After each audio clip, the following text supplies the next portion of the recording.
नमस्कार। उम्मीद करता हूँ सभी स्वस्थ होंगे, मस्त होंगे, अच्छे होंगे। अगर आप हमारे चैनल पर नए हैं तो चैनल को सब्सक्राइब कर लीजिएगा। आज हम बात करेंगे भारत यूरोप में ईंधन का सप्लायर करने वाला प्रमुख देश क्यों बन रहा है।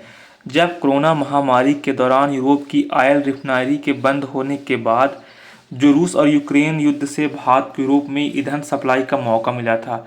रूस से भारत सस्ते दाम पर कच्चे तेल की खरीदारी की थी, भले ही हमारे देश में उस रेट का दाम दुगना बढ़ गया हो, और फिर उसे विभिन्न वाहनों के लिए उपयुक्त ईंधन में बदलकर भारत पेट्रोलियम उत्पाद का एक निर्यातक बन गया। और यही कारण है कि जो वस्तुओं के निर्यात में पेट्रोलियम उत्पादों की हिस्सेदारी 17% से अधिक हो गई है। जो पेट्रोलियम की उत्पादन है वह 17% से ज़्यादा हो गई है। इस हिसाब से आप लोग इसे सोच सकते हैं। दोस्तों, आप लोग इसे नोट कर सकते हैं क्योंकि ये करंट अफेयर्स ग्रुप में बहुत अच्छा चीज़ है। नीदरलैंड, ब्रिटेन और फ्रांस, नॉर्वे जैसे देश खरीदारी कर रहे हैं। 5 साल पहले जो हिस्सेदारी 12% के पास थी, चालू वित्त वर्ष बाद 2024-25 के अप्रैल सितंबर में भारत का वस्तु निर्यात $213 अरब का रहा, और इनमें 36.5 अरब डॉलर का निर्यात पेट्रोलियम पदार्थों का रहा। और पिछले 3 सालों में नीदरलैंड, ब्रिटेन, फ्रांस, नॉर्वे जैसे देश प्रमुख रूप से पेट्रोलियम उत्पादों की खरीदारी कर रहे हैं। पेट्रोलियम पदार्थों की वजह से यूरोप के कई देशों में भारत के निर्यात में बढ़ोतरी दिख रही है। यूरोप के देशों के साथ भारत सिंगापुर, दक्षिण अफ्रीका, यूएई, ऑस्ट्रेलिया जैसे देशों को भी पेट्रोलियम उत्पादों का निर्यात कर रहा है। जो हमारा भारत देश पेट्रोलियम पदार्थों की वजह से ही, मतलब जो पेट्रोलियम पदार्थ की वजह से यूरोप के कई देशों में भारत के निर्यात बढ़ोतरी हो रही है। यूरोप के देशों के साथ भारत सिंगापुर, दक्षिण अफ्रीका, यूएई, ऑस्ट्रेलिया जैसे देशों को भी पेट्रोलियम उत्पादों का निर्यात कर रहा है। सोच सकते हैं, भारत, सिंगापुर, दक्षिण अफ्रीका, यूएई जो संयुक्त राज्य अमीरात है, ऑस्ट्रेलिया जैसे देशों को पेट्रोलियम उत्पादों का निर्यात कर रहा है। जो वाणिज्य मंत्रालय है, वाणिज्य मंत्रालय के जो आंकड़े हैं वह हमेशा वाणिज्य मंत्रालय के आंकड़ों के अनुसार भारत से नीदरलैंड होने वाले निर्यात 65% हिस्सेदारी पेट्रोलियम उत्पादों की है। 65% जो हिस्सेदारी है पेट्रोलियम उत्पादों की है। नीदरलैंड भारत के पहले 5 निर्यात बाजार में शामिल हो गया है। और वैसे ब्रिटेन होने वाले कुल निर्यात में 20% हिस्सेदारी पेट्रोलियम उत्पादों की है। जो 20% हिस्सेदारी ब्रिटेन से होने वाले कुल निर्यात में 20% हिस्सेदारी पेट्रोलियम उत्पादों से है।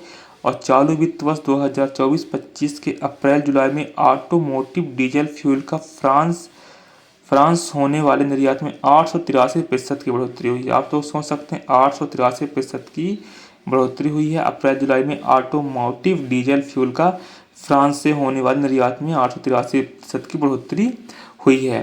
तो आप लोग सोच सकते हैं ये सारी चीज़ें बहुत ज़्यादा इंपॉर्टेंट है। जो ऑटोमोटिव डीजल फ्यूल के साथ हवाई जहाज, मोटर वाहन और इस्तेमाल होने वाले ईंधन, हाई स्पीड डीजल, केरोसिन प्रमुख रूप से शामिल है।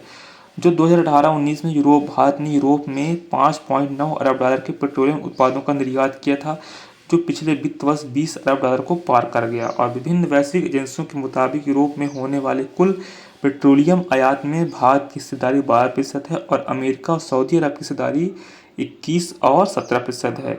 जो अमेरिका और सऊदी अरब की हिस्सेदारी 21 से 17% माना जा रहा है। जो ऑटोमोटिव डीजल फ्यूल के साथ हवाई जहाज, मोटर वाहन और इस्तेमाल होने वाले ईंधन, हाई स्पीड डीजल, केरोसिन प्रमुख रूप से शामिल हैं। तो आप लोग इसे अच्छे से नोट कर लिए होंगे।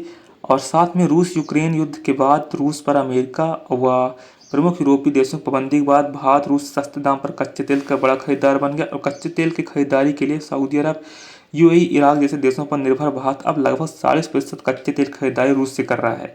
और वित्त वर्ष 2023-24 में 22-23 के मुकाबले रूस से कच्चे तेल के आयात में 49% का इजाफा हुआ। सोच सकते हैं 49% का इजाफा हुआ।